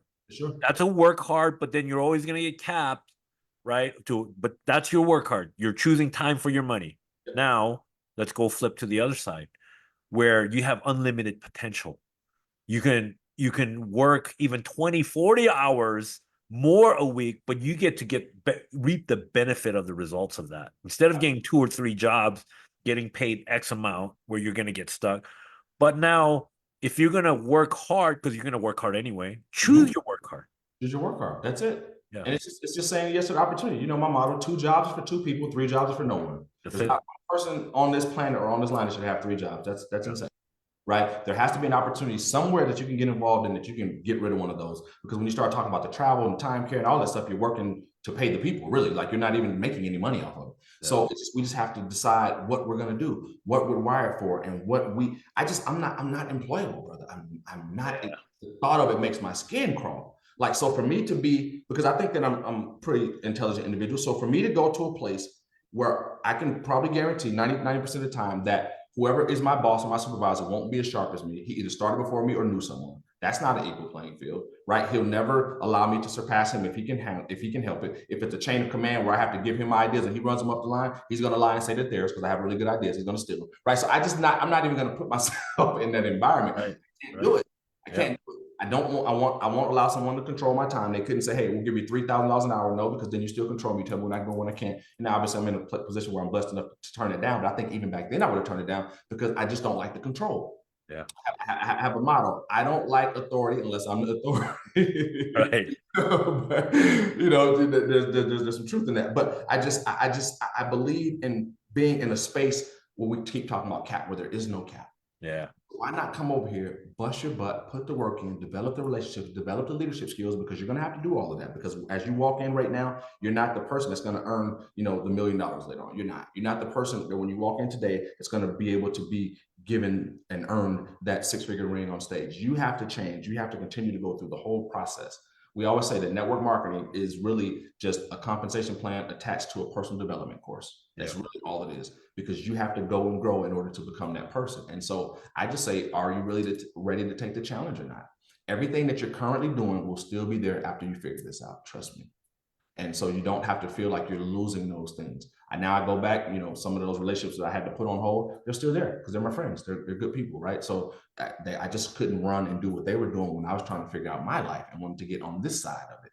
And so it's okay. It's okay. Everything that is for you is for you. It's okay. And, you know, some of you, like, slow learners, you know, like, maybe you guys haven't really hit where you want.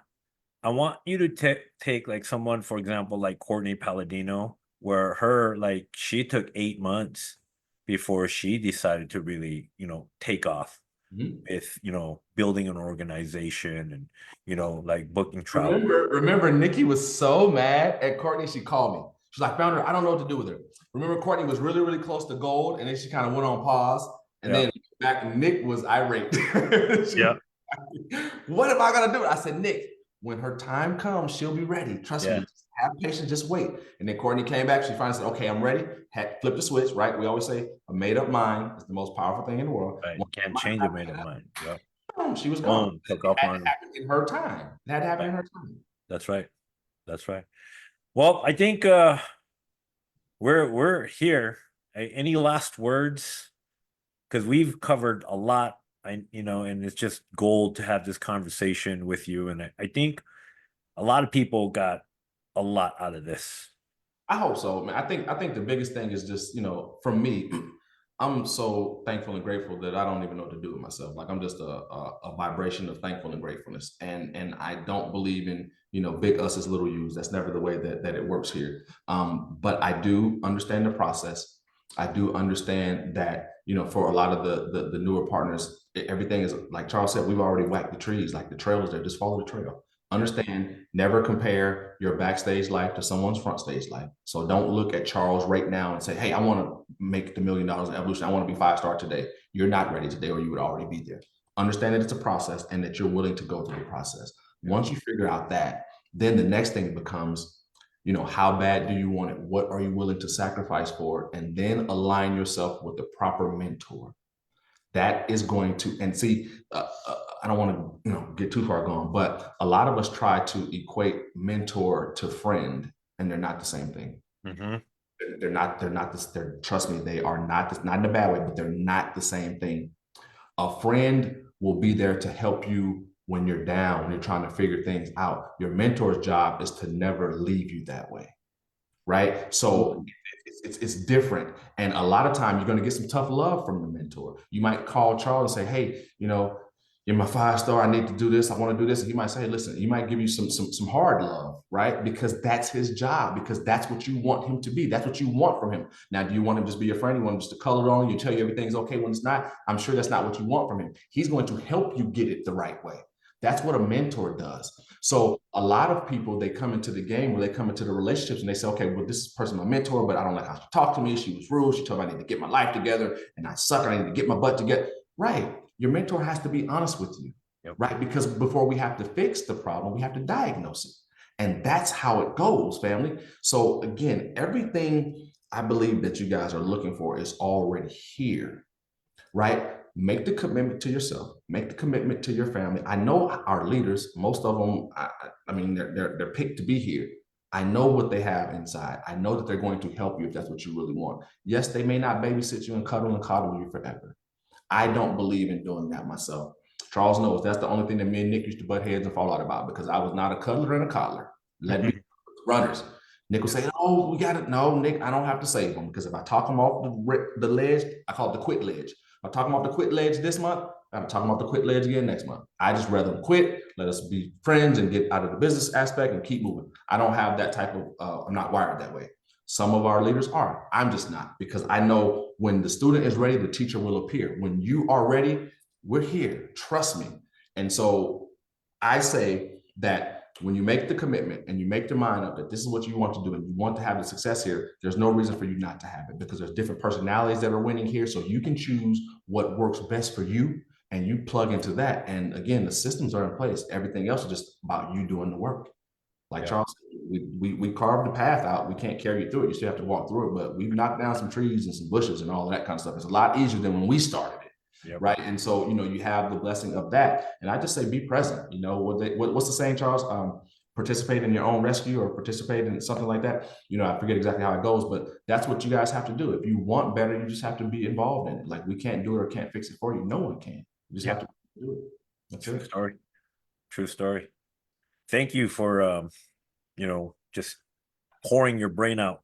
And thank you also for the 6-figure income earner rings that our skin doesn't turn green on. That's right. You actually do right with it.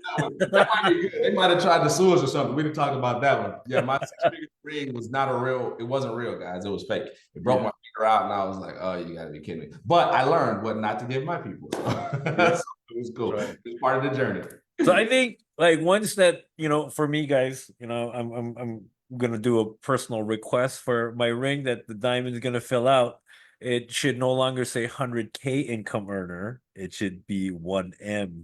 1M. And so we'll get it. So for the family that doesn't know how the rings work, right? So there's a ring program that we have. When you guys get 6-figure residual, again, not prorated, you have to have earned it. So when you get that, we get your ring. And the basic ring comes and it has your name. And on one side, it says 100K. Yeah, 100K. It's got diamond spots at the top. As you go and grow through the comp plan, when you get to 250,000, we send the ring in, they add more diamonds. You get to $500,000, we send the ring back in, they add more diamonds. We get the million, we send the ring back in, and now the top is flooded, so it has all diamonds. But your original 100K is still there, but that's just because we wanted to commemorate when you got the ring. So we might have to do something different for Charles. Yeah. All right. So cool, Dave. Thank you. Absolutely. Man, I hope you guys get more than what you bargained for. This is what it's about, just so you can get like a really deep look inside, especially when you have the founder right here. I think this really shed a lot of light into who he is as a person, what you guys mean to him, and what the leadership means to him, what your journey means to him, what your success means to him. And, all the leadership, we all beat that same heartbeat. We want you guys to succeed. And we're super happy and glad that you guys are with us. But again, we're not here to babysit you, but we're going to be with you. And I want to say, like Jesus does the same exact thing, right? He's going to be with you in the hardest of times, but you got to take the walk too. 100%. Right? So cool, guys. Any last words? I know, like, No, you dropped so much wisdom. Like we always say, story. I don't believe in coincidences. No one slipped and fell into evolution travel. I do not believe that for any second. So I believe that if you're here, you're supposed to be here. And if you're here, you're part of our family. And we love you, we appreciate you, and we hope that you get everything that you want out of this deal, because again, we know that it's here. So again, stay dialed in, stay committed. You're all going to go through ups and downs. It's all part of it. Nothing is just no such thing as the fairy tale. So it's going to be a process. You have to go and grow through that. So again, but we're here to take that journey with you. And, we thank you guys for being here. I love you guys, and thank you for Charles. Thank you for inviting me today, brothers, and exchanging that energy with me and family. I thank you guys, and I appreciate you. Awesome. So this is it, guys. This is what the inside is all about. Get ready for more. We want to keep diving in, so that way you guys get maximized and optimized experiences on the true stories and the unique individuals that are here in this company. And no better person than to have the actual founder here to drop his thoughts, his insight, his soul, his inner energy with each and every one of you. So with that said, that makes it a wrap for this episode, Dave. All right. So thank you for coming. I love each and every one of you guys. That wraps up episode 2 of The Inside, and we'll see you on the next one. All right. All right. See ya. All right. Love you, Dave. Bye. See you guys. Boom.